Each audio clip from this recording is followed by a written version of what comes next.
जल जीवन मिशनला निधी नाही, कंत्राटदारांचा बेमुदत काम बंदचा निर्णय।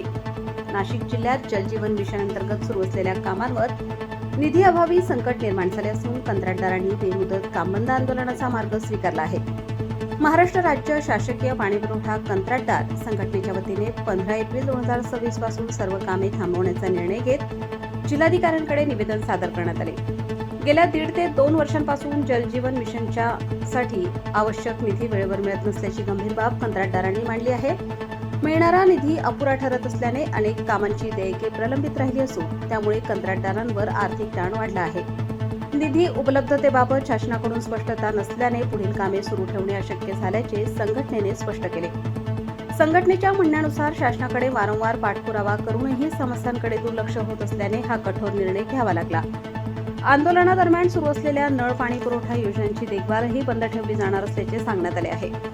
कंत्राटदारांच्या मागण्यांमध्ये थकीत देयके पूर्णपणे अदा करणे, रखडलेल्या कामांना मार्च 2028 पर्यंत मुदतवाढ देणे, दंडात्मक कारवाई मागे घेणे, सुधारित दराने मंजुरी देणे तसेच बिलातून कपात झालेल्या रकमा परत करणे यांचा समावेश आहे।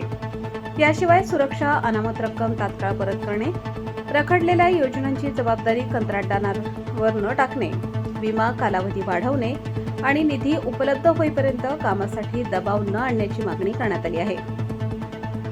यावेळी संघटनेचे राज्याध्यक्ष बाळासाहेब जाधव, जिल्हा उपाध्यक्ष किरण कटाळे, मनोज खाडे, खजिनदार मुसा खाटे, संजय भाबड, भूषण कुवर, श्रीराम काश्मीरे, नितीन पगारे, व्यंकटेश फड, राम गांगुर्डे, गिरीश पाटील, ललित जोशी यांच्यासह अनेक सदस्य मोठ्या संख्येने उपस्थित होते।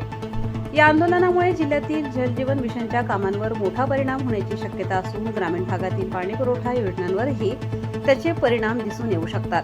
त्यामुळे प्रशासनाने तातडीने तोडगा काढावा अशी मागणी कंत्राटदारांकडून करण्यात येत आहे। बाळासाहेब जाधव, जिल्हाध्यक्ष पाणी पुरवठा विभाग ठेकेदार संघटना। आज आम्ही जिल्हाधिकारी साहेब यांना आमच्या जल जीवन मिशन नळ पाणी पुरवठा योजनांची कामे बंद आंदोलनाबाबत निवेदन दिले। त्यांनी ते स्वीकारले आणि आम्हाला आश्वासन दिलं की लवकरात लवकर शासनाला याबाबत कळवलं जाईल आणि आपल्याला निधीची तरतूद कशी करता येईल याच्याविषयी शासनाची मी बोलतो म्हणून सांगितलं। आमच्या या ठिकाणी प्रमुख मागण्या अशा होत्या की जल जीवन मिशन या योजनेला ही मोदी साहेबांची महत्त्वाकांक्षी योजना हर घर जल हर घर नल ही घोषित केली, त्याप्रमाणे त्यांनी सुरू पण केली। परंतु गेल्या 1.5-2 वर्षापासून या योजनेला निधी न मिळाल्यामुळे योजनेला घरघर लागले आहे। कॉन्ट्रॅक्टर आर्थिक संकटात सापडले आहेत।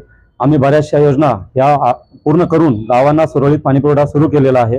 ग्रामीण भागामध्ये प्रत्येक नळाला पाणी सुरू केलेलं आहे बऱ्याच गावांमध्ये आणि काही गावांमध्ये कामं हे प्रगतीपथावर आहेत। परंतु आज रोजी 1.5-2 वर्षापासून अशी परिस्थिती झाली की शासनाने, केंद्राने व राज्याने निधी न दिल्यामुळे बरीचशी कामं ही आता बंद अवस्थेत आहेत। त्याचं कारण असं आहे की आम्ही कॉन्ट्रॅक्टर या गोष्टीमुळे आर्थिक संकटात सापडलो आहोत। आम्ही घरचे सोनं नाणं, घरातील दागदागिने गहाण ठेवून, इव्हन बँकांमधून लोन उचलून कामं पूर्ण करण्याचा या ठिकाणी प्रयत्न केला। आम्हाला आशा होती की शासन आम्हाला लवकरात लवकर निधी देईल, परंतु शासनाने आमचा भ्रमनिरास केला आहे आणि आम्हाला आर्थिक वर्ष मार्च अखेर सुद्धा निधी उपलब्ध झाला नाही। आम्ही 31 मार्चला अक्षरशः रात्री 12 वाजेपर्यंत निधीची वाट बघितली शासनाकडून। आम्हाला अपेक्षा होती शासन आम्हाला निधी देईल, परंतु 31 मार्चला सुद्धा निधी न मिळाल्यामुळे आणि आम्ही केलेल्या कामाचे पैसे आमच्या कष्टाचे, आमच्या हक्काचे आहेत आणि ते पैसे न मिळाल्यामुळे आम्ही आज या ठिकाणी कलेक्टर ऑफिसला येऊन काम बंद आंदोलनाबाबत जिल्हाधिकारी साहेब यांना निवेदन दिलेलं आहे।